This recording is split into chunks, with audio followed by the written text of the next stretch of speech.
Assalamualaikum warahmatullahi wabarakatuh. Mari kita lanjutkan untuk pelajaran PPKN-nya, yaitu Pendidikan Pancasila dan Kewargaan Negara. Lanjutan yang kemarin, sistem dan dinamika demokrasi Pancasila. Yang pertama, hakikat demokrasi. Pengertian demokrasi. Istilah demokrasi berasal dari Yunani kuno, atau sering kita sebut dengan bahasa Yunani. Kata demokrasi berasal dari dua kata, yaitu demos yang artinya rakyat, dan kratos atau kratein yang berarti pemerintahan. Sehingga demokrasi diartikan sebagai pemerintahan rakyat.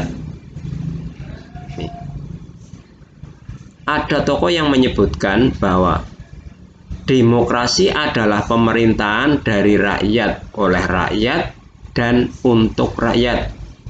Ini pendapat dari Abraham Lincoln.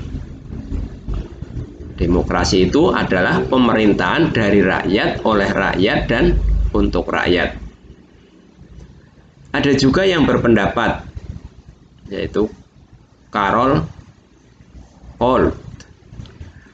Ini mendefinisikan demokrasi itu suatu bentuk pemerintahan yang di dalamnya rakyatlah yang memerintah itu sendiri, baik melalui partisipasi langsung di dalam merumuskan keputusan-keputusan yang memengaruhi mereka maupun dengan wakil-wakil mereka. Itu pendapat yang kedua.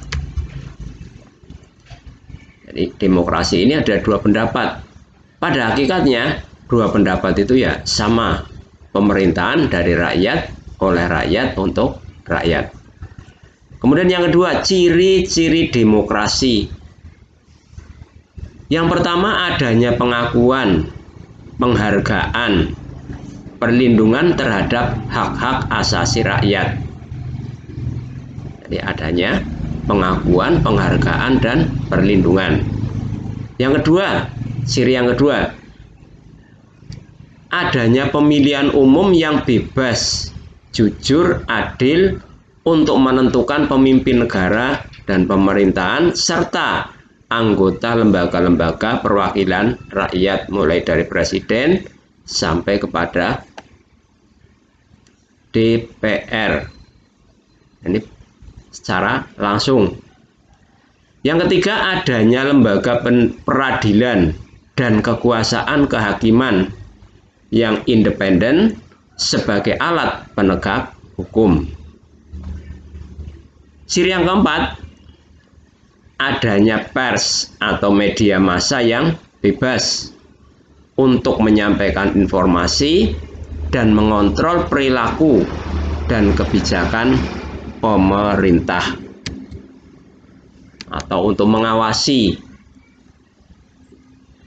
Ini ciri-cirinya. Kemudian yang selanjutnya, unsur pembentuk demokrasi. Unsur pembentuk demokrasi yang pertama adalah negara hukum.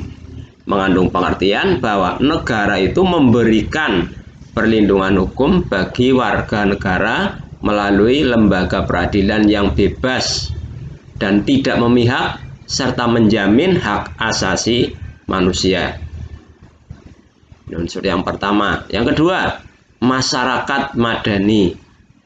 Ciri masyarakat madani ini dengan masyarakat yang terbuka, bebas dari pengaruh kekuasaan dan tekanan negara, dan juga masyarakatnya itu kritis dan berpartisipasi aktif.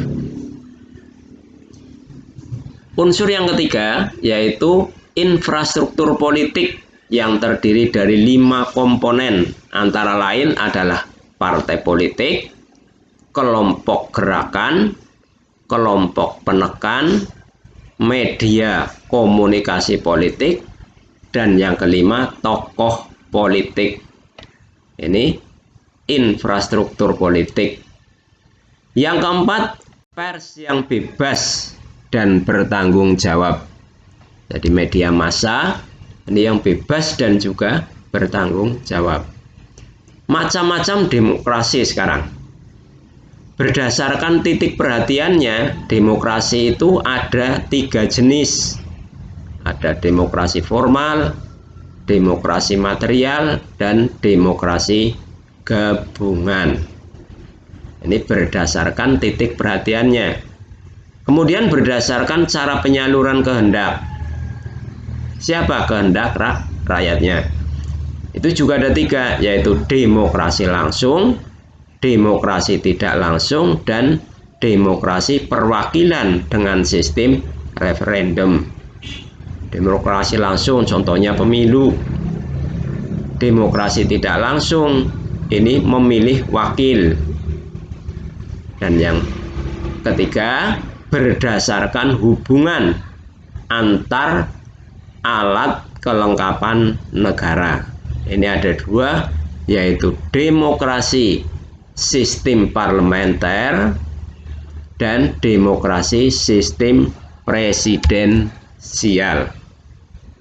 Ini parlementer melalui wakil-wakil, presidensial negara yang sudah merdeka dan dipimpin oleh seorang presiden.